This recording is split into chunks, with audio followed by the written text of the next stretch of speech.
हरे कृष्ण। आप सभी लोगों का भगवद गीता ज्ञान प्रबोधिनी में स्वागत है। के इस सत्र में स्वागत है। हम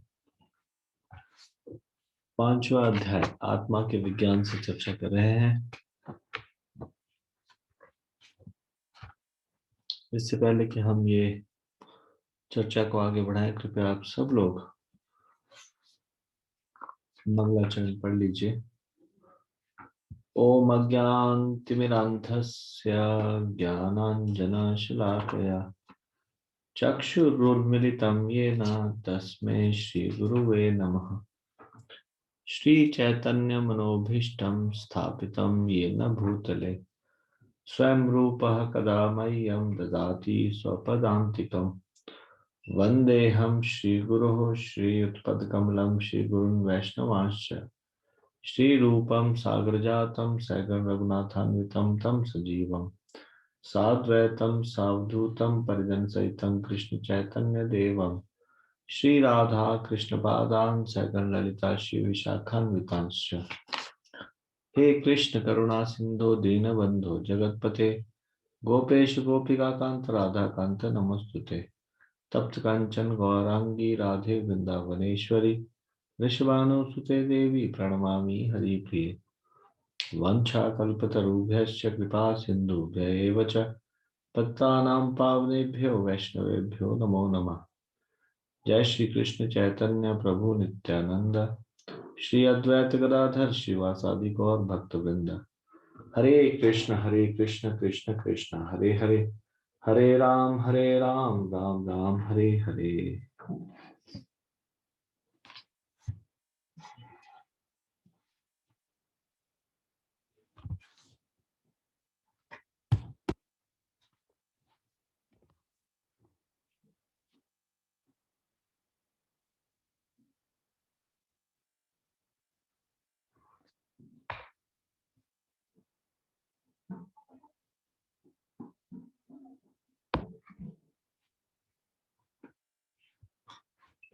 तो आज हम आत्मा की प्रकृति के विषय में चर्चा करेंगे।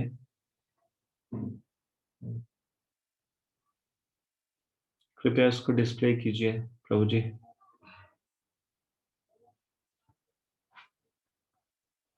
आत्मा अविनाशी है।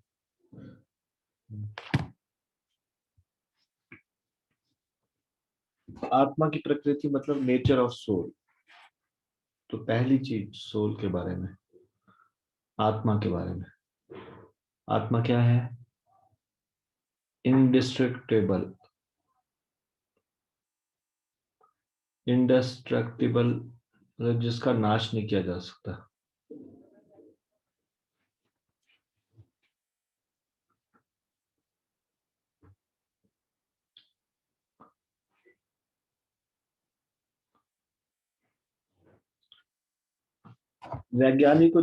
वैज्ञानिकों को जैसे ही किसी तत्व के बारे में पता चलता है, वे उसके भौतिक और रासायनिक गुण धर्मों का अध्ययन करने हेतु इच्छुक हो जाते हैं। इसलिए भगवान श्री कृष्ण अर्जुन को स्पष्ट करते हैं कि आत्मा ठोस, तरल अथवा गैस जैसे पदार्थों से निर्मित नहीं है।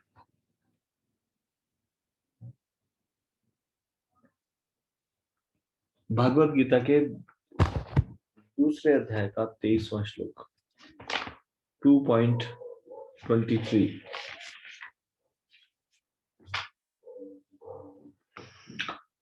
नैनं छिदन्ति शस्त्राणि नैनं दहति पावकः न चैनं क्लेदयन्त्यापो न शोषयति मारुतः।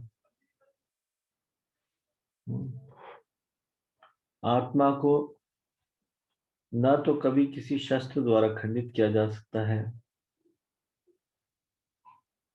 न अग्नि द्वारा जलाया जा सकता है, न जल द्वारा भिगोया जा सकता है, न वायु द्वारा सुखाया जा सकता है। तो आत्मा क्या है? अविनाशी है।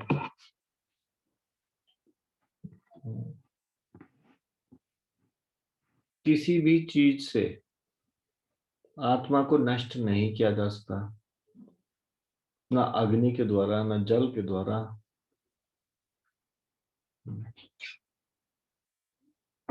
ना किसी अस्त्र या शस्त्र के द्वारा। आत्मा अविनाशी है। तो नेचर ऑफ सोल में पहली चीज, सोल इज इंडिस्ट्रक्टिबल। दूसरी चीज, the soul is an individual. आत्मा एक व्यक्ति है। प्रत्येक आत्मा पृथक चेतना के साथ एक पृथक व्यक्ति है।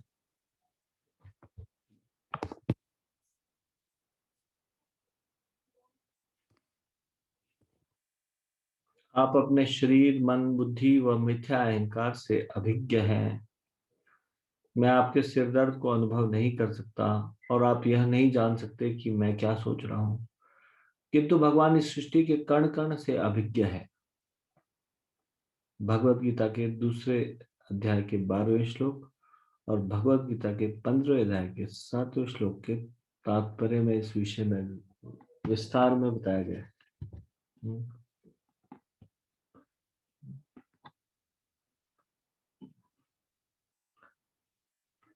प्रत्येक आत्मा, it is an separate individual, separate consciousness, पृथक चेतना और पृथक व्यक्ति। प्रत्येक आत्मा पृथक चेतना है, मतलब सेपरेट कॉन्शियसनेस है। पृथक व्यक्ति है, मतलब सेपरेट इंडिविजुअल है।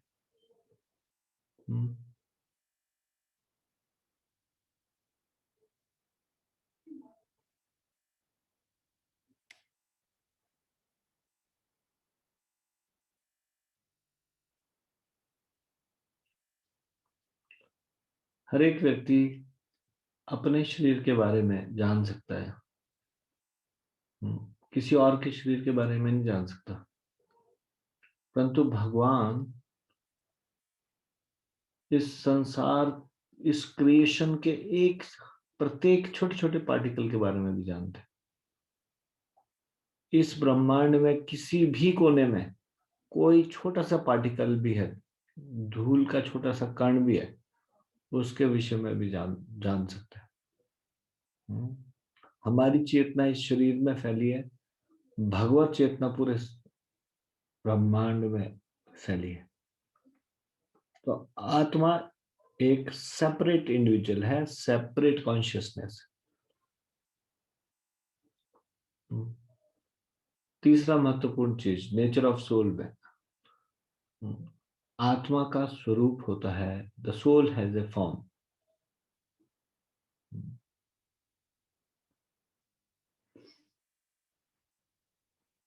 अब आत्मा का क्या स्वरूप होता है? जैसा कि कुछ लोग गलत सोचते हैं कि आत्मा कोई निराकार प्रकाश है या शून्य, शून्य है।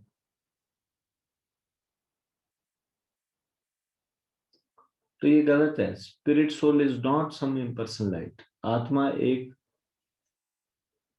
निराकार प्रकाश नहीं है या शून्य नहीं है। आत्मा एक सुंदर व्यक्ति है जिसका शरीर 3 चीजों से निर्मित है, सत्य, चित्त और आनंद।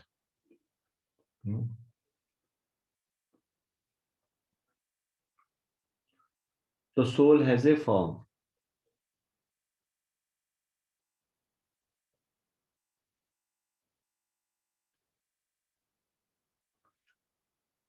ये जो मैटर है इस संसार में, ये मैटर, ये फॉर्मलेस है। Soul has a form. देखो, लोग क्या सोचते हैं कि matter has a form and soul is formless. लेकिन असलियत में क्या है? Soul has a form and matter is formless. पर ऐसे कैसे मान ले कि मैटर इज फॉर्मलेस? क्योंकि जब भी हम इस संसार में मैटर को देखते हैं तो कुछ कुछ ना कुछ उसका स्वरूप होता है। टेबल, चेयर, पत्थर, लोहा, इट हैज ए फॉर्म। तो ये इसमें बताया गया है कि स्वयं पदार्थ का कोई आकार नहीं होता। पदार्थ क्या है? पृथ्वी, जल, अग्नि, वायु, आकाश। लेकिन ये जो जिस भी चीज के तत्व है, ये पदार्थ जिस चीज का बना है, ये स्वयं में इनका कोई आकार नहीं है इन तत्वों के रूप में। लेकिन जब आत्मा उसमें प्रविष्ट करती है तभी आकार प्राप्त होता है।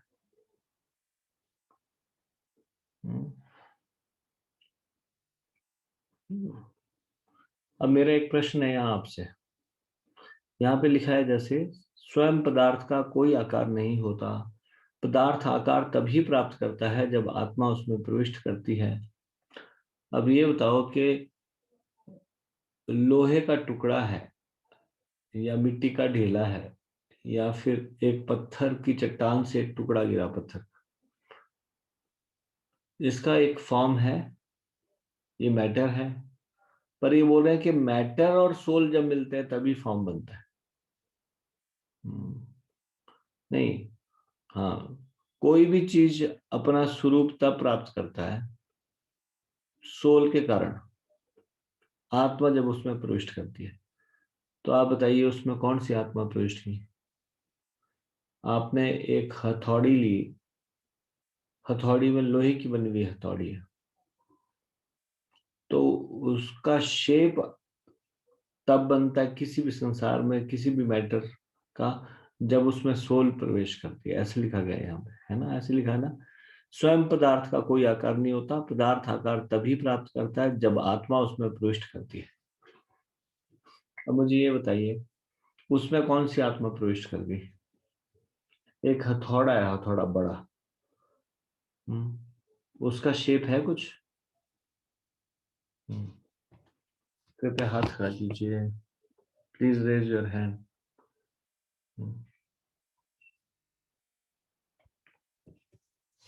एक हाथ खड़ा है।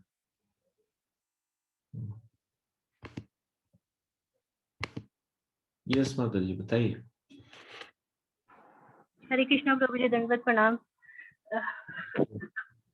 प्रभु जी, हथौड़ा का अपना कोई ये नहीं आता, लेकिन जो माने उसको जो बनाएगा वो तो एक आत्मा ही, कोई जो आत्मा ही बनाएगी। जैसे अगर जो भी बनाया है तो शायद इसीलिए यहाँ पे ये बोला गया है कि जब आत्मा उसमें प्रविष्ट होती है तभी वो एक शेप में आता है। उसका जब हथौड़ा, खास करके ये बात बोलिए जब आत्मा उसमें प्रविष्ट करती है, तो ये तो वो व्यक्ति में आत्मा है जिसने बनाया, तो वो एक लोहार है, लोहार ने उसको कूटा तब बनाया। लेकिन उसमें क्या, कौन सी आत्मा प्रविष्ट कर गई जिसके कारण वो थोड़ा नैप शेप ले ली, या किसी भी चीज ने? अचिंत्य बात हो।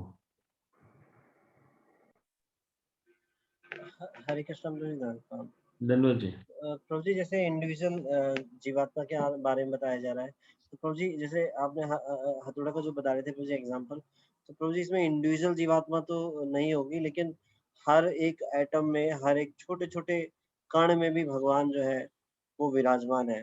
तो भगवान जो है हर एक कण में है, तो इस प्रकार से प्रभु जी वो रूप में है। बिल्कुल सही, धन्यवाद। उसमें आत्मा है और वो परम आत्मा है हर एक एटम्स में, एटम में, हर एक कण कण में। इस कारण से वो शेप ले रही है। अगर भगवान का हस्तक्षेप ना हो, भगवान कण कण में विद्यमान ना हो, तो फिर वो शेप नहीं ले सकती। तो परमात्मा को भी, वो भी एक आत्मा ही है, लेकिन वो परम आत्मा है। भगवान भी एक आत्मा है, लेकिन कैसी आत्मा है? परम आत्मा, जिससे अन्य सारी आत्मा उत्पन्न हुई। तो इसलिए इसमें कोई दोष नहीं है ऐसा करना, ठीक है। उदाहरण स्वरूप यदि आप कोई साधारण वस्त्र लेते हैं, यह आकार विहीन हो सकता है, परंतु यदि आप अपनी उंगली इसके अंदर डालते हैं तो यह आकार धारण कर लेता है। जब आप अपनी उंगली हटा लेते हैं तो यह अपना आकार खो देता है। इसी प्रकार से पदार्थ, शरीर को बनाने वाले 8 तत्व आकार तब ग्रहण करते हैं जब आत्मा इसमें प्रवेश करती है। शरीर को बनाने वाले 8 तत्व क्या है? कृपया हाथ खड़ा कीजिए। इसमें लिखा है पदार्थ, ब्रैकेट में लिखा है शरीर को बनाने वाले 8 तत्व। कृपया हाथ खड़ा कीजिए। शरीर को बनाने वाले 8 तत्व क्या है? इतने कम हाथ।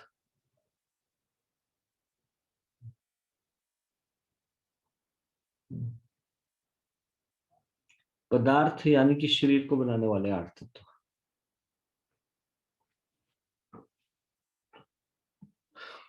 इतने सारे लोगों में से सिर्फ 3 लोगों को पता है शरीर को बनाने वाले 8 तत्व क्या है?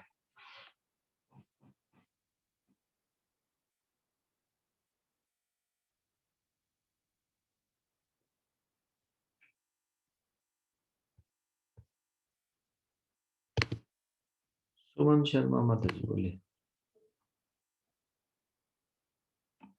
हरे कृष्ण प्रभु जी, दंडवत प्रणाम। दंडवत जी।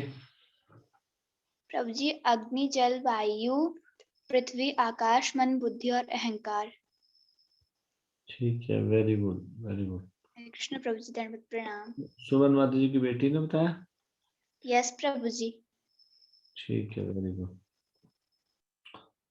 मृत्यु के समय आत्मा जब शरीर को छोड़ती है, शरीर अपघटित विघटित हो जाता है।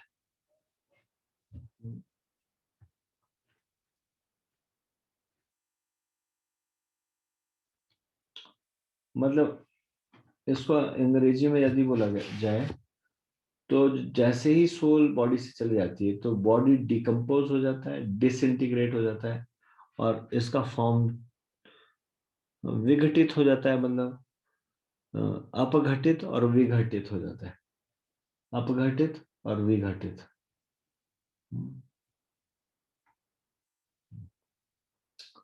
डिकम्पोज हो जाता है, डिसइंटीग्रेट हो जाता है और अपने फॉर्म को लूज कर देता है।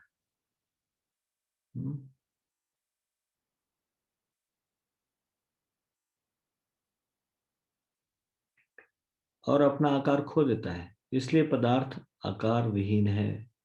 केवल आत्मा ही पदार्थ को आकार देता है।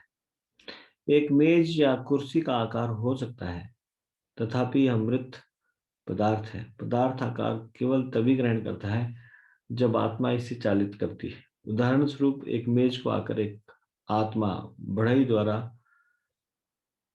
एक मेज को आकार एक आत्मा यानी कि बढ़ई द्वारा दिया गया है।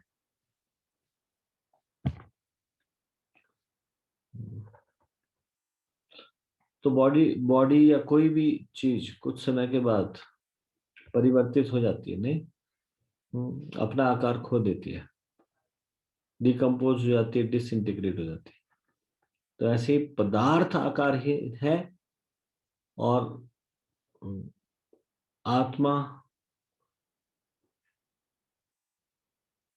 का आकार है, स्वरूप है। Soul has a form, soul has a form and matter is formless.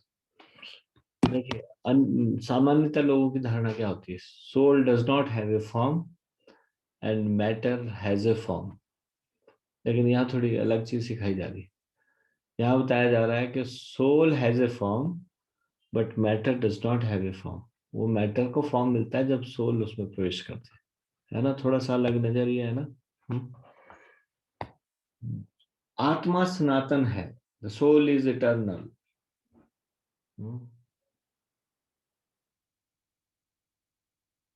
तो दूसरे अध्याय का ये सारे दूसरे अध्याय से ये इतने महत्वपूर्ण श्लोक।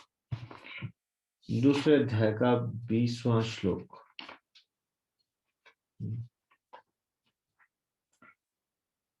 न जायते म्रियते वा कदाचिन नायं भूत्वा भविता वा न भूयः अजो नित्यः शाश्वतोऽयं पुराणो न हन्यते हन्यमाने शरीरे। न जायते म्रियते वा कदाचिन, जो कभी नहीं जन्मता, कभी नहीं मरता। कभी नहीं का मतलब भूत, वर्तमान और भविष्य, कभी नहीं। नायं भूत्वा भविता वा न भूय। आत्मा के लिए किसी भी काल में न तो जन्म है न मृत्यु, वह न तो कभी जन्मा है न जन्म लेता है और न जन्म लेगा।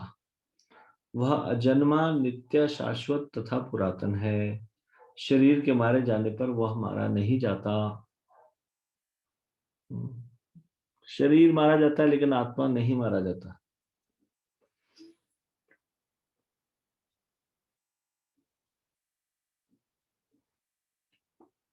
तो सोल इज इटर्नल।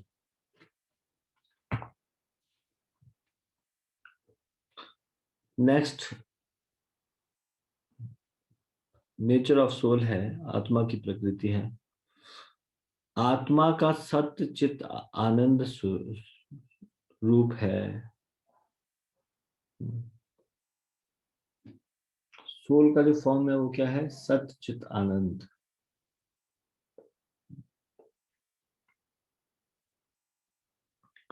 अब जो सोल है वो कहां से आती है? भगवान के धाम से।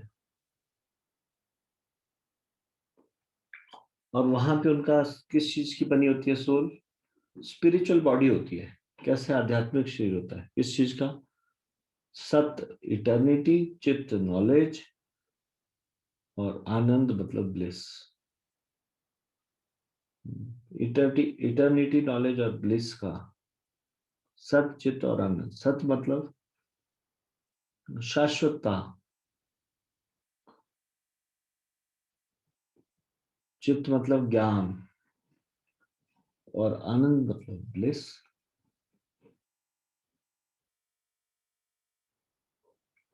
दिव्य आनंद।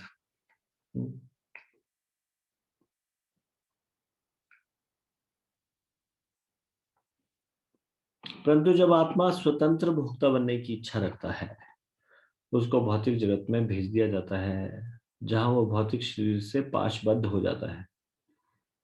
आध्यात्मिक शरीर में था, लेकिन फिर उसने कंट्रोलर बनने की इच्छा व्यक्त की, और फिर उसको भेज दिया गया इस संसार में कंट्रोलर बनने के लिए। यहाँ वो भौतिक शरीर में पाशबद्ध हो जाता है, कभी किसी शरीर में, कभी किसी प्रकार के शरीर में।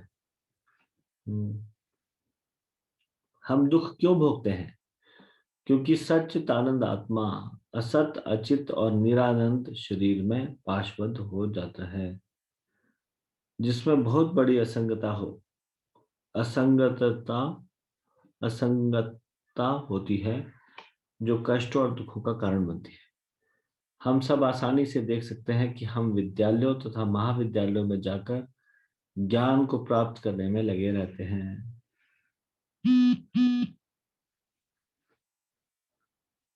हम सदैव के लिए जीवित रहना चाहते हैं, तथा ऐसा करने के लिए हम अपने शारीरिक कल्मशों को दूर करने हेतु डॉक्टर के पास जाते हैं, तथा हम शरीर को हर संभव संकट से सुरक्षित रखने में प्रयासरत रहते हैं। हम असीमित रूप से सुखों को बढ़ाना और सभी दुखों को विराम लगाना चाहते हैं। आधुनिक सुविधाओं के प्रयोग में हमारी प्रगति यह दर्शाता है कि हम जीवन को सदा आनंददायक तथा बिना किसी दुख अथवा चिंताओं के जीना चाहते हैं। यह 3 महत्वाकांक्षाएं पूरी की जा सकती है जब कोई यह अनुभूत कर ले, मैं शरीर नहीं हूं, मैं आत्मा हूं।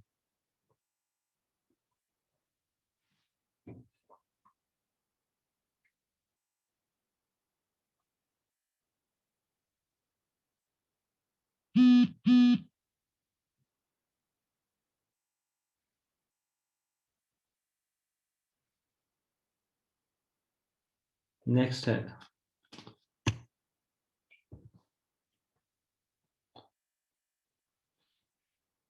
आत्मा जीव के हृदय में स्थित है।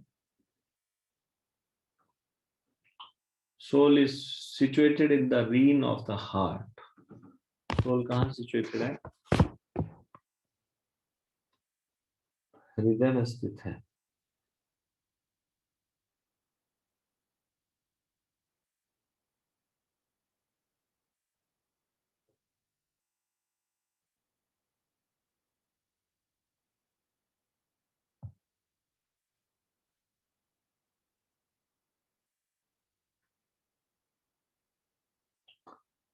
आत्मा की शक्ति शरीर में व्याप्त रहती है।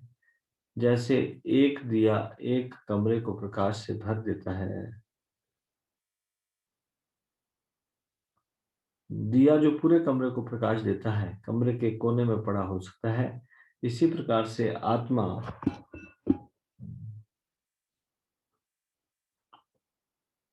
हमारे हृदय क्षेत्र में अवस्थित है। आत्मा को हृदय प्रत्यारोपण के दौरान हटाया नहीं जाता, क्योंकि वह आध्यात्मिक है। उदाहरण स्वरूप, जब एक कार की स्टेपनी रेडिएटर को बदला जाता है तो उसके चालक को कुछ नहीं होता। इसी प्रकार एक हृदय जो कि रेडिएटर की भांति रक्त को पंप करता है, को अन्य हृदय के साथ बदला जा सकता है, किंतु आत्मा पर इसका प्रभाव नहीं पड़ता। यदि कोई हृदय प्रत्यारोपण करवाता है, आपने ऑपरेशन के बाद उसके मूलभूत आचरण या प्रकृति में परिवर्तन आते देखा है? नहीं। इस प्रकार आत्मा शरीर का स्वामी कोई भी प्रत्यारोपण करने पर नहीं बदलता।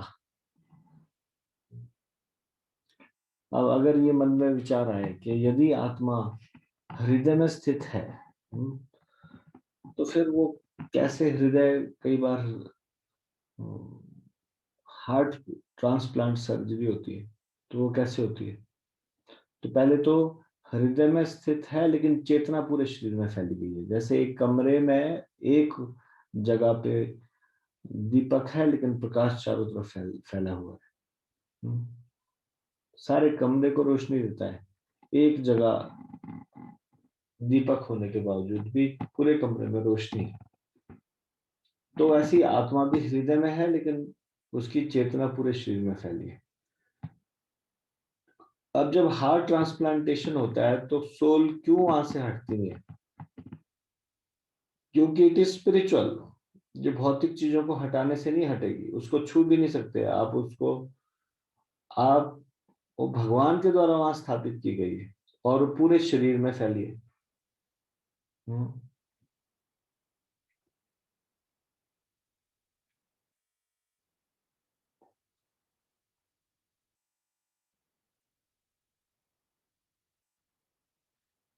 तो स्पिरिचुअल है, हमारे द्वारा हृदय में नहीं रखी गई है, लेकिन उसकी चेतना पूरे शरीर में फैली है।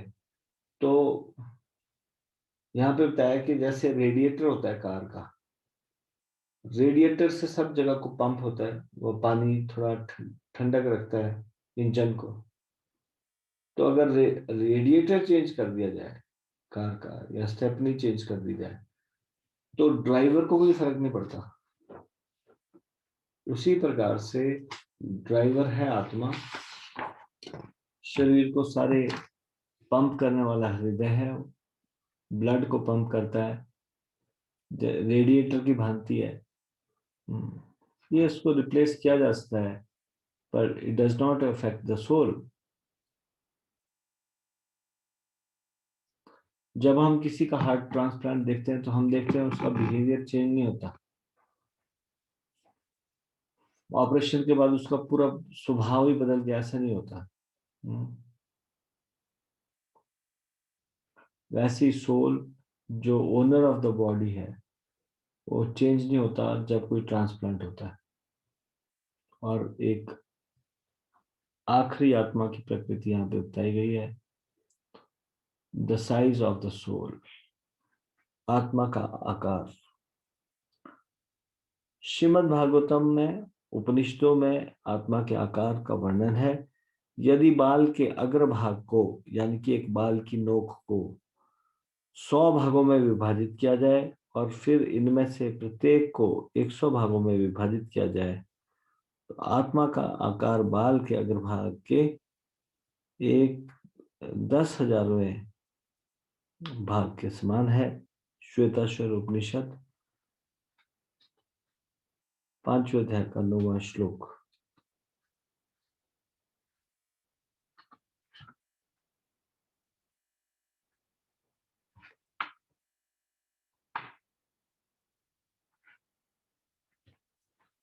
तो बीज रूप में ये आत्मा का आकार है, बहुत सूक्ष्म है। It's in the seed form, जिसमें वो मटेरियल यूनिवर्स में विचरण करता है, भौतिक जगत में जिस साइज में वो विचरण करता है, किंतु आध्यात्मिक जगत में आत्मा का एक मूल सुंदर सच्चित आनंद दिव्य रूप है, जिसे स्वरूप आध्यात्मिक मूल स्थिति के नाम से जाना जा सकता है। आत्मा का इस स्वरूप में भगवान के साथ शाश्वत मधुर संबंध है। आत्मा का यही स्वरूप नहीं रहता सारे में, ये तो भौतिक संसार में ये स्वरूप है। जब वो आध्यात्मिक जगत में जाते हैं तो फिर उनका बहुत सुंदर मूल स्वरूप है, सच्चित आनंद दिव्य रूप है।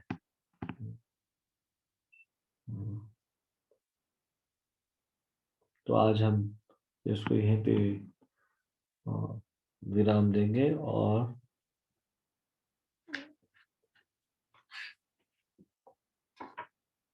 आत्मा के बारे में अन्य चर्चा हम कल के प्रवचन में करेंगे।